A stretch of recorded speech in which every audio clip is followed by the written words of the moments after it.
Hello, everyone, and welcome to the second episode of the 70s show. In today's episode, we're diving into life of someone who is a truly mythical figure in the UK, the one and only Marc Bolan, also known as the frontman of the band Trex, the man who launched the glam rock to the stratosphere.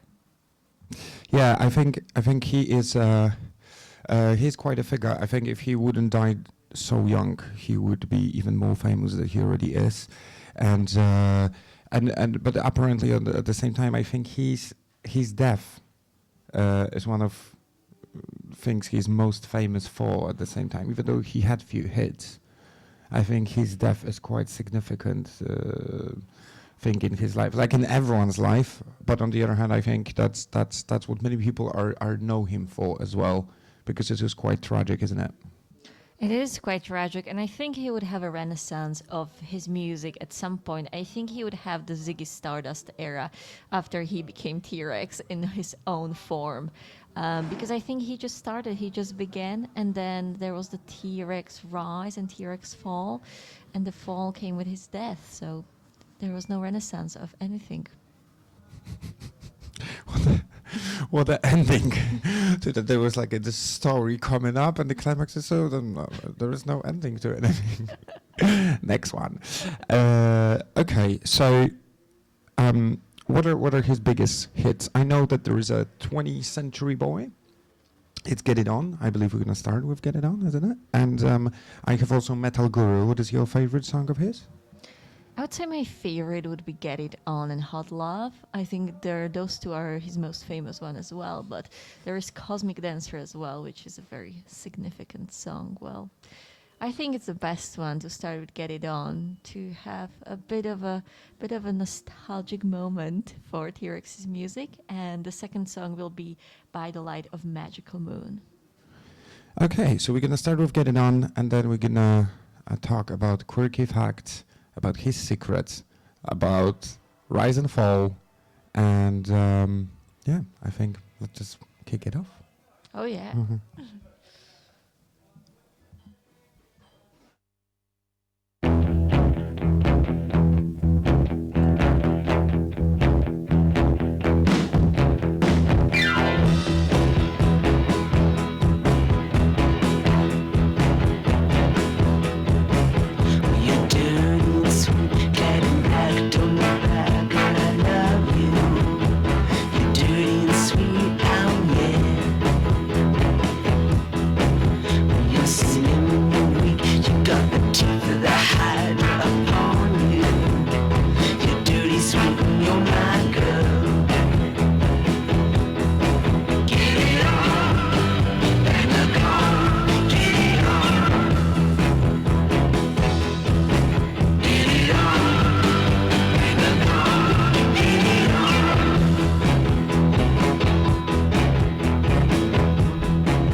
Get it on, bang along, get it on.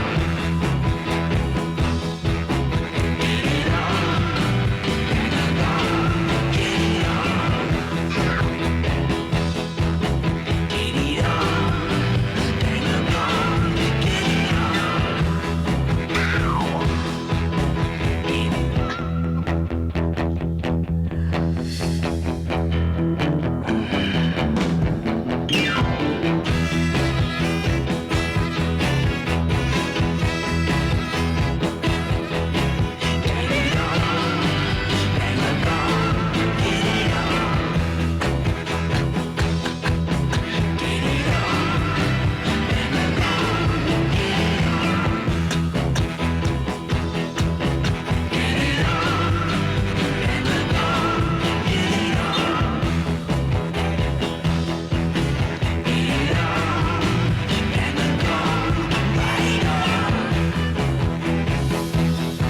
take me.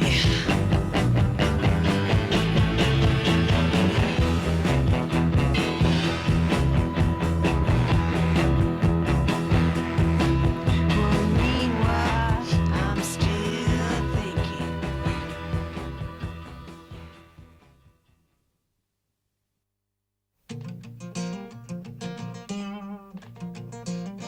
I'm not gonna dance with my princess by the light of a magical moon. I'm not gonna dance with my princess by the light of a magical moon.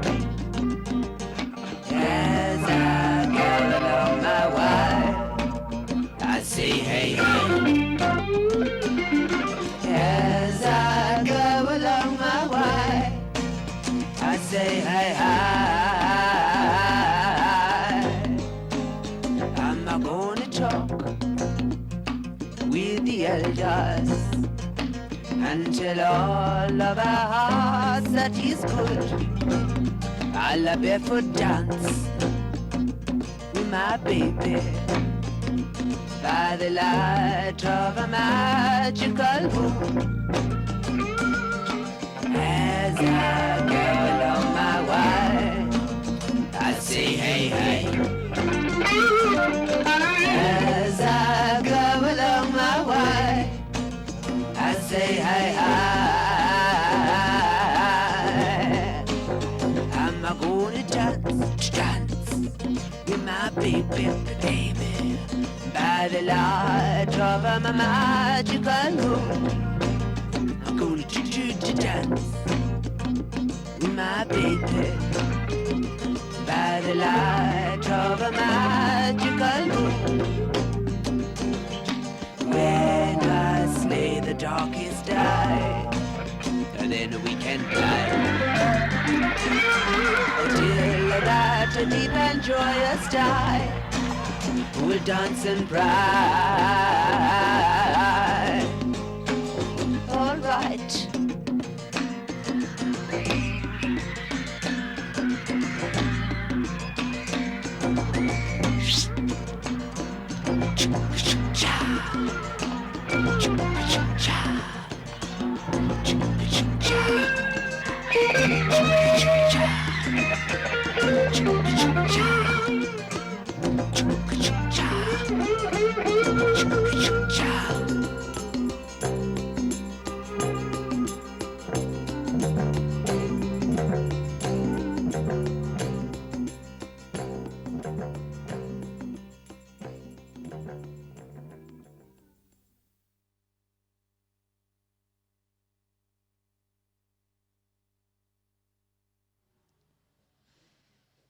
Oh wow, that felt really nice. I sometimes I forget how good his music actually was, and I think a lot of people have forgotten about like his other stuff apart from Get It On. One thing that struck me most about his work is that just before becoming like T-Rex, he was really into poetry and writing, and he was exploring his consciousness in many different ways. But I feel like writing was like a vehicle for him how to express the surreal nature of his art, and then he translated it into his songs through his fashion and through his style and this like blitz and bob kind of a rock vibe. Yeah, I mean, I think he was quite famous for his style, and I know he worshipped a guy called I don't know how to pronounce it, Beau Brummel, Beau Brummel. He was a fashion icon, and he brought the suit to the mainstream. He took the suit off the elegant meetings and all these aristocrat sort of gatherings, and he brought it to the mainstream. He basically he proven that the suit can be irregular clothing, can be just expression of your style. And by the way, a lot of people told me today why I'm wearing a suit, and I was just like, it's Beer Brummel. But coming back to Mark, he got inspired by it, and he then understood that how important is presence. Not only what you have to say, but also the way you say it, the way you express. Yes, this was quite great. It also goes like with his evolution, like how he changed his style. I think his music started to evolve when he introduced electric guitar into the music, and it all became like a little bit more sexy and a bit bold. And that was exactly the time when Ride with a White Swan came on. And that was like this shaping moment of him like fully stepping into the artist he really was. Mm. Yeah, I think it's interesting because I would say it's quite unique. What I like about him is that he, on one hand, he is very much himself, but on the other hand, he's known for creating those characters. For becoming this chameleon. And I think as his brother used to say, that he was inventing the characters all along, even when he was a kid. So it means that what we were talking off the camera before, that he knew from the beginning that he gonna be someone else, that he gonna be a performer, an actor, a bearer of many personalities, I would say. Exactly as you're saying that, I feel like that's what connects him to our first episode with Susie Quattro. Is they both had this similar kind of a projecting of your vision into the reality of this is who I am and this is who I'm becoming. It's almost like a way of manifesting the rock star to the reality. Like they both were convinced about their possibilities and capabilities, and anyone who was around them as well, they were saying that they were so full of themselves. But I think it just comes down of like knowing what kind of art they're bringing and the responsibility of becoming the star. Yeah, it's funny because they've been manifesting things because before it was trendy, isn't it? The Trex was the first manifestation guru, if you didn't know yet. Exactly. So they were woke before, before people were getting paid for it on Instagram. Look, I think we should get on with Ride a White Swan, and what's going to be the second track? So the second one is going to be Jeepster, and let's kick it off with Ride with a Swan.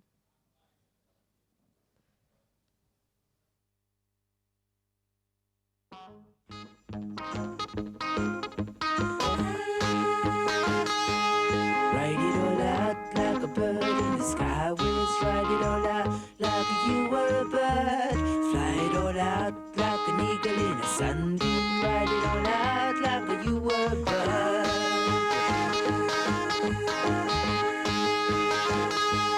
Wear a tall hat like a druid in the old days. Wear a tall hat and a tattooed gown.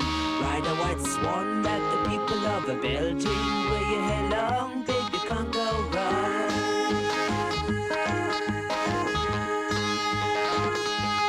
Get your bright star and place it on your forehead. Say a few spells and baby, there you go.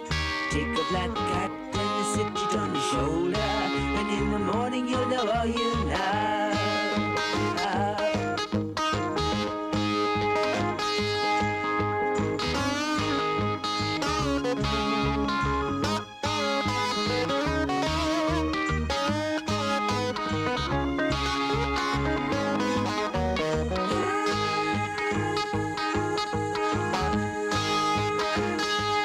Wear a tall hat like a druid in the old days. Wear a tall hat and a tattooed gown. Ride a white swan like the people of a Belgium. Wear your hair long, baby, can't go wrong.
You're so sweet, you're so fine.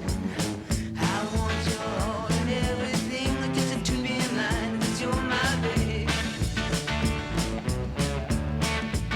because you're my love. Oh, girl, I'm just a jeepster for your love.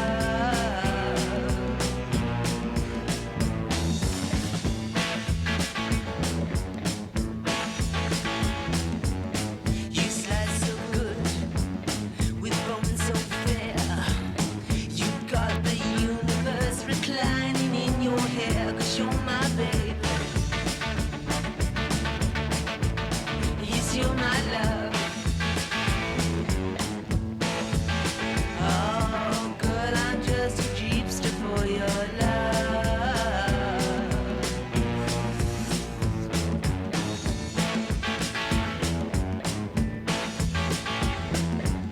Just like a call, you're pleasing to behold.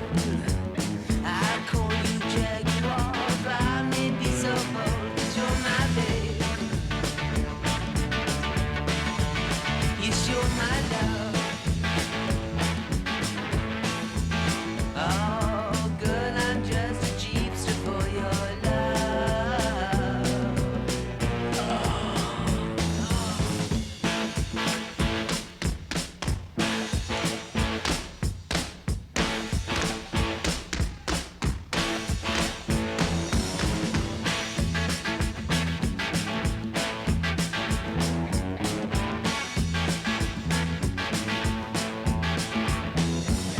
The wild winds blow upon your frozen cheeks. The way you flip your hip, it always makes me weak. 'Cause you're my babe, yes, you're my love. Oh, girl, I'm just a jeepster for your love. Alright.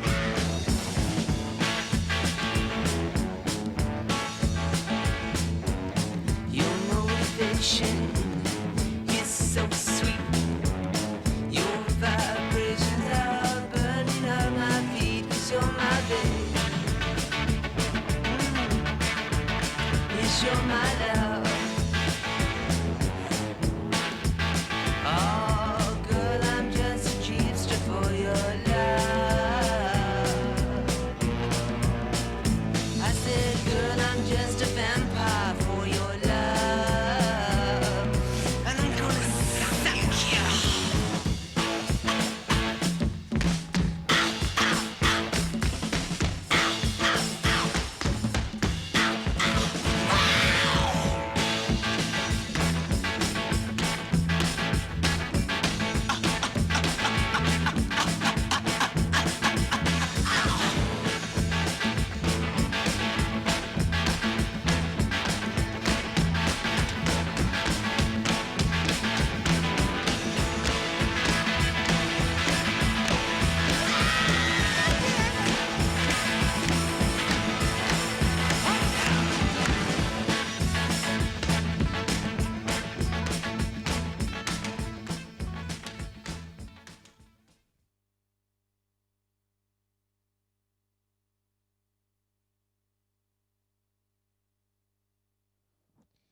Okay, so um, another two songs, and what you said right after we played them, I fully agree with that. That they are very smooth. They are slightly different from Get It On, because Get It On is like very much empowering. I would say the song. I love it, and it's I think his biggest hit. But these two are like the Big Lebowski. You're just cruising down. So I just want to say that I would talk a little bit about his history and how he started, and then not many people know, but his first band, which was called John's Children, basically their first song has been banned because it was called Orgasm, and there was a lyrics saying "Lift up your skirt and fly," and it was banned both in UK and in US, and that also showed a little bit how ahead of time he was. Because don't get me wrong, it wasn't vulgar. It was just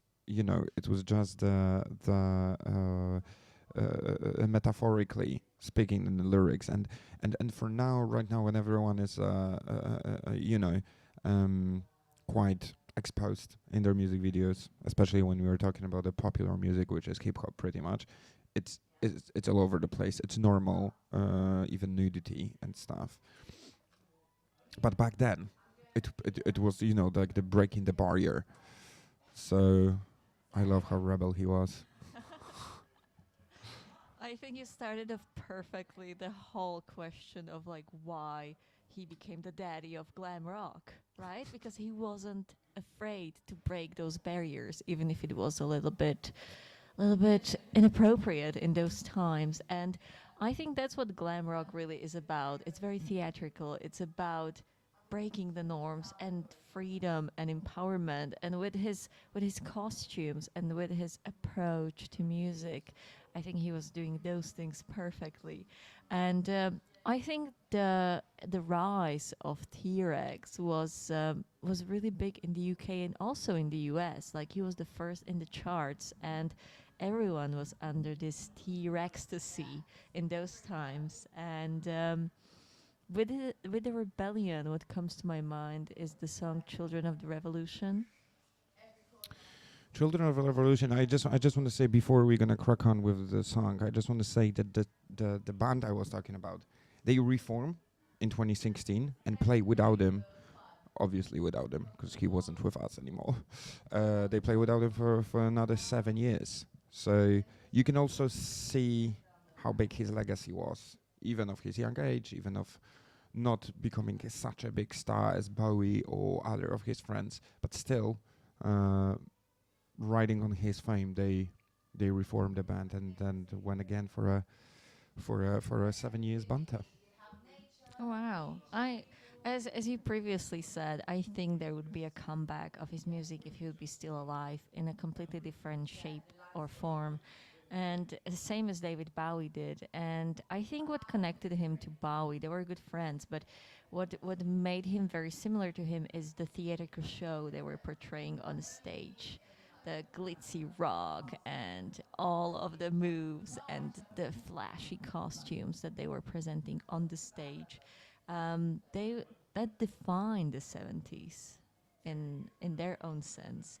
And I think they were playing also between this fantasy and reality on the stage. It's like I can imagine being on that concert and not knowing really what's going on. You were fully immersed in that experience. Okay. Well, yeah, I think we're gonna talk a little bit later about like his friends and the inspiration with Bowie and really how close they were. But shall we go with Children of the Revolution now? Yes, let's do Children of the Revolution, and second one is going to be Hot Love.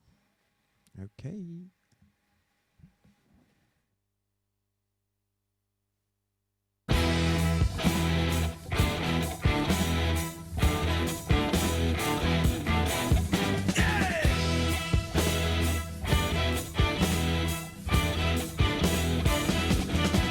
Well, you can bump and grind. It is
She's faster than most, and she lives on the coast.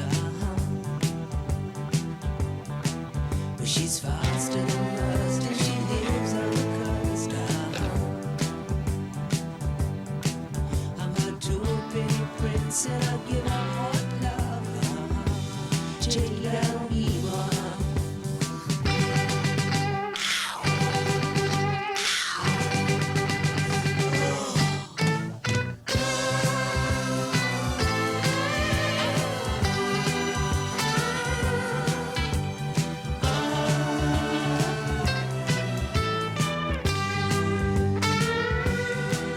She ain't no witch, and I love the way she treats you. Well, she ain't no witch, and I love the way she treats you. I'm a two-penny prince, and I give her hot love. La la la la la la la la la la la la la.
Oh, those two were really good. I'm thinking something quirky and something unusual about Marc Bolan.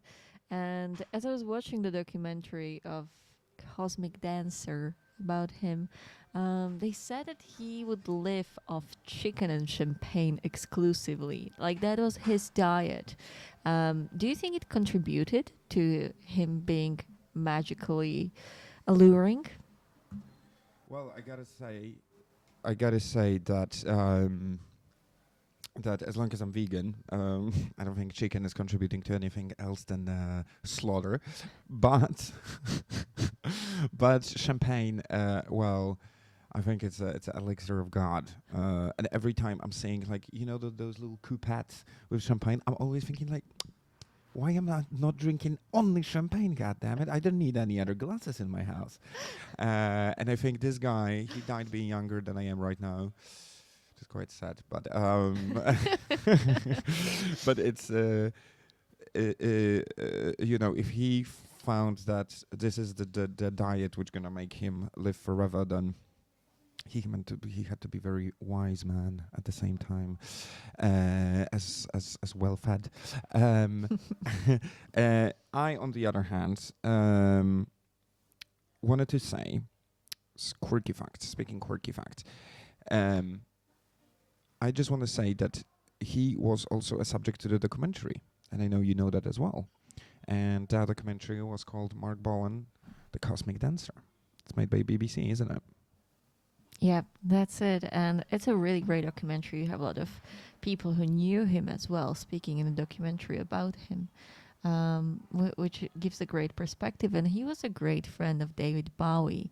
And after the T-Rexacy that happened, there was a fall of T-Rex, and he was trying to experiment with his music and shift it and change it and bring more glam into it, but nothing was really working. So he started to struggle quite a bit personally because there was a dip and he couldn't make it up anymore. Right. And then do you think that struggle was also sort of dictated by sort of a depression he was suffering, or maybe not very healthy lifestyle? Because chicken and champagne, of course, they're gonna make you live forever. But is that something? Is that something he ever get back from? I don't actually think so. I think he even was predicting his death. So I think he was jumping into this hole of depression. And even though they were very close with David, during those time, David was rising to the fame and Mark was declining. And he could also see all these other figures emerging and becoming famous while he was on the verge of decline, which must have been really tough and sad that no matter what he tried, it really wasn't working. Yeah, and especially if he was hanging out with David Bowie a lot, like David Bowie was killing, like he was on the top of the charts all the time, and you know, he was definitely on an uprising wave. So that had to be like, no one said that being a rock star is an easy gig, you know. Still, if someone would offer me that, I would take a risk. I wouldn't eat chicken, but just nowadays it even sounds good that you have a tofu and champagne. Also works, isn't it?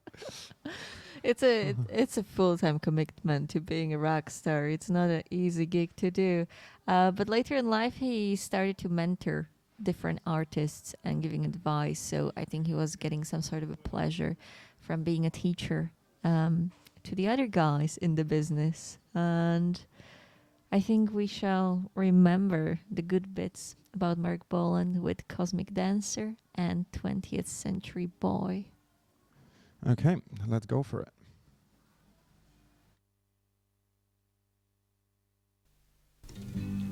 I was dancing when I was 12. I was dancing when I was 12. I was dancing when I was out. I was dancing when I was out. I danced myself right out the womb. I danced myself right out the womb. Is it strange to dance so soon? Dance myself right out the womb. I was dancing when I was 8. I was dancing when I was 8.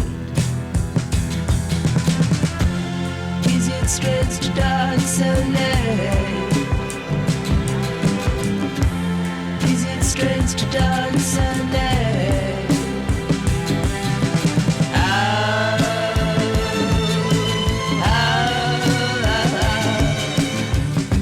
I dance myself into the tune. I dance myself into the tune.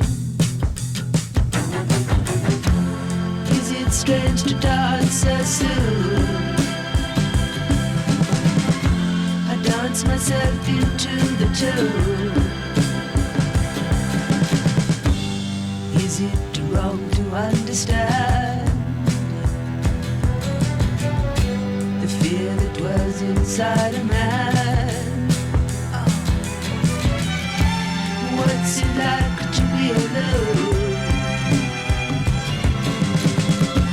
I liken it to a balloon.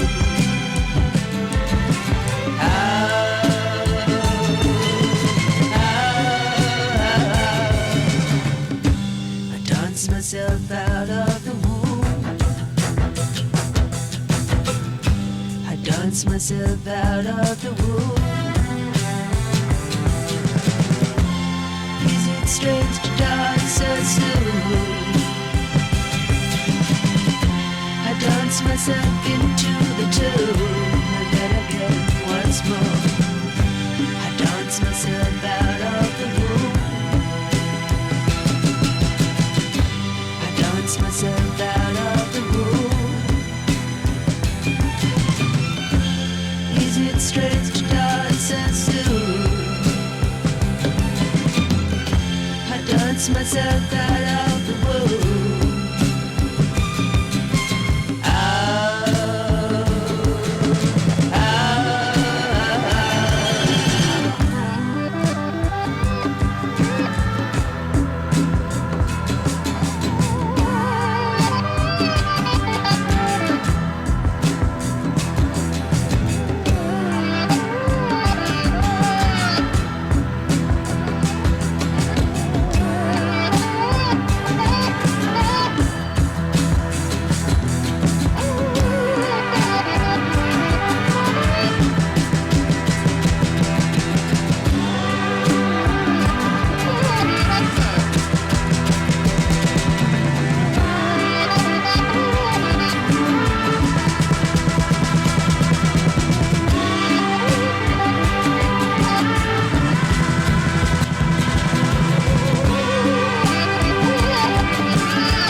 Okay, so um, I don't know if you guys know, but the first song out of last two, "The Cosmic Dancer," was also the starting song of Billy Elliot. Such a iconic movie. I think that was. I didn't double check it, but I'm pretty sure that when the first credits, the introduction is happening, and you have this like kind of zoom close-up shot of him jumping on a bed. I'm pretty sure it's Cosmic Dancer in the background, and it's funny because before we played it, I didn't even connect these dots. Do you know that movie, Emma? I've seen it briefly. I remember it when I firstly arrived to London, and one of my classmates was showing it to me, saying that now you're in London, now you have to see this film.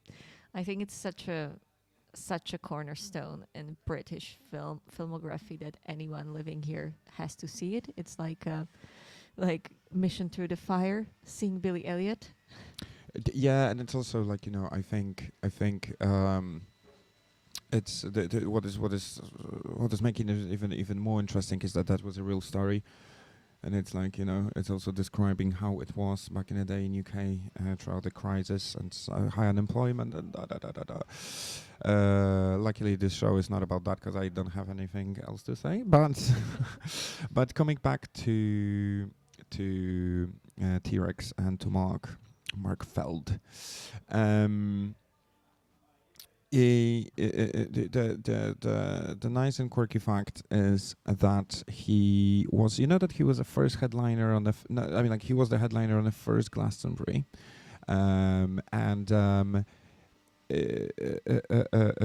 it's only because the Kinks refused it. They initially agreed to it because we have to paint a picture.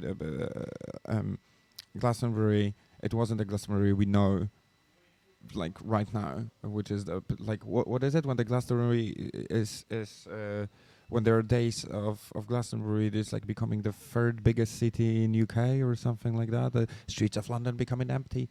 Suddenly, whole London looks like bank after 5 p.m. You can shoot a zombie movie without paying for location. But it's so King's meant to do it. They dropped. He did it. So he T-Rex. Sorry, they became the headliner, and then it happened few days after Jimi Hendrix died in 1970. So yeah, that's a little fact, a little zhuzh, a sprinkle on the top. What do you think about it? Oh, that's a really cool zhuzh. And as you said, that he was one of the top names in Glastonbury. I can imagine how with Cosmic Dancer he opened the whole world of psychedelic rock there as well. Because his songs, especially Cosmic Dancer and some of the ones that were produced around that time, had a psychedelic element to it. And as he was a writer and someone who was exploring his own consciousness extensively, I think there was a huge element in it as well. And also the fact we mentioned that he predicted his own death. That's quite mind-boggling. And as someone who is a resident of West London, I've never been to see his shrine in Barnes, but after this episode, I'm very tempted to go. Well, you have no choice. Otherwise, they're gonna accuse us for being hypocritics, isn't it? I'm already not going for the gig of Suzy Quattro we were talking about last week. So you know what? Since you're going for this gig, I'm just gonna go and check his old house. But yeah, speaking about him foreseeing his death. This is crazy. I mean, like, maybe the same affirmation he was using to become a rock star, maybe the same affirmation put him on a death check, because he was afraid. He was panically afraid of driving, and then he basically never learned to drive to avoid ending up driving. And it's funny because we're not talking about 1950s where the cars were becoming from from Hitchcock movies when the cars have have become a bit more popular. We're talking about the 70s. Like, grow up, man! It's like everyone is already driving cars, and then and it's funny because he said that he's tiny, so he probably gonna die in Mini, and it happened, isn't it? Finally. It actually did happen in a Mini in '77 with his girlfriend at the time, Gloria Jones. She was an American singer, and they were leaving a restaurant in London very late at night, and it was 5 a.m. in the morning that Gloria has drove them both in a tree in Barnes. Mm. I just want to say, good old days when there was no licenses and you could you could stay in a place legally, and it wasn't a techno dungeon till 5 a.m. even enjoying the meal.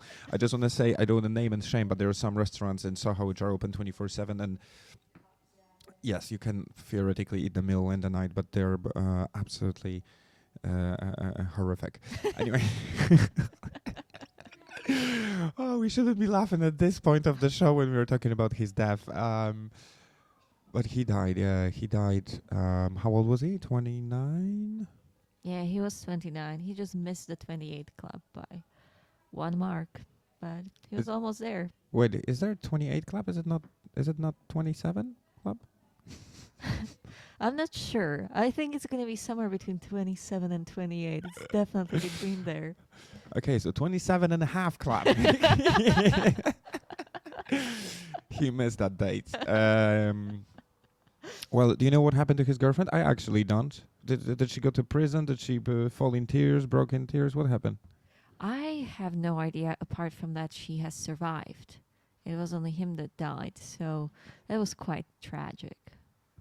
God damn, wrong person died. And maybe, you know what, it's ironic because following this this event, maybe if he would be driving, he would survive.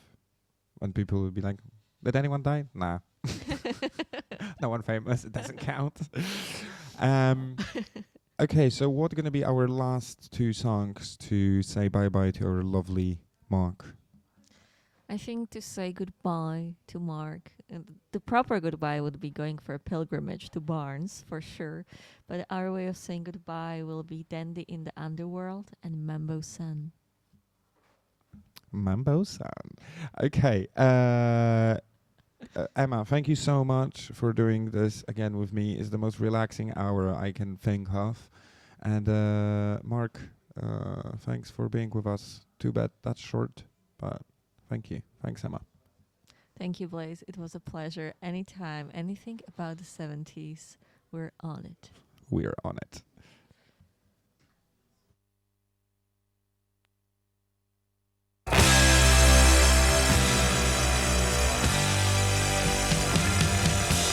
Prince of players, pawn of none, born with steel reins on the heart of the sun, gypsy explorer of the New Jersey Heights, exalted companion of cocaine nights, 'cause he's a dandy in the underworld, dandy in the underworld. When will you come up for air? Oh, will anybody ever care? At the old 18, exile he was to the deserted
monster in changing his heart. So he'll freeze away his summers in his underground yard. 'Cause he's a dandy in the underworld. Dandy in the underworld. When will he come up for air? Oh, will anybody ever care?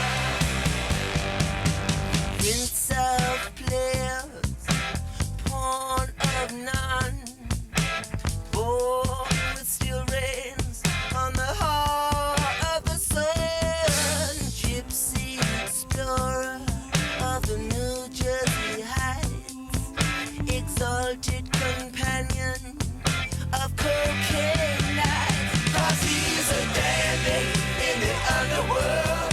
Dandy in the underworld. When will he come up for air? Oh, will anybody ever care? 'Cause he's a dandy in the underworld. Dandy in the underworld. When will he come up for air? Oh, will anybody ever care? 'Cause he's a dandy in the underworld. Dandy in the underworld. When will he come up for air? Oh, will anybody ever care? 'Cause he's a dandy in the underworld. Dandy in the underworld. When will he come up for air? Oh, will anybody ever care?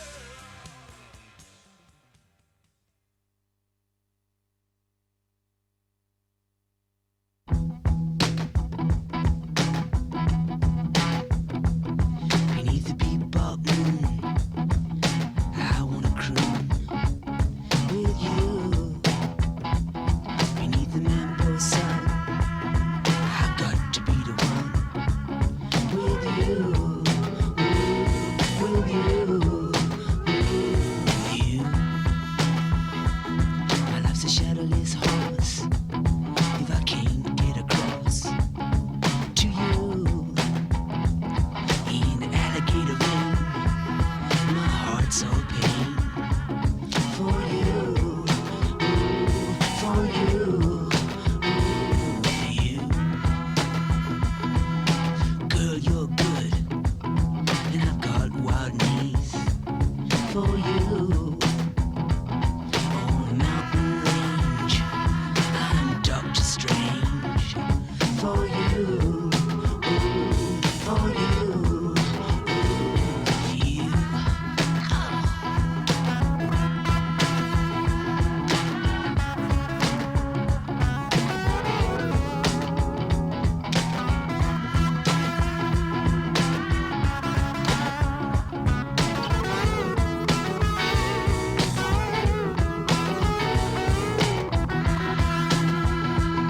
Upon a savage lake, make no mistake, I love you. I got a powder keg leg, my wig's all bruised. For you, for you, you. With my hat in my hand, I'm a hungry man. For you, I got stars in my beard, and I feel real weird. For you, for you, you. Beneath the bebop moon, I'm howling like a moon. For you, beneath the Malibu sun, I got to be the one. For you, for you, you. Oh, take me.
This is a Soho moment.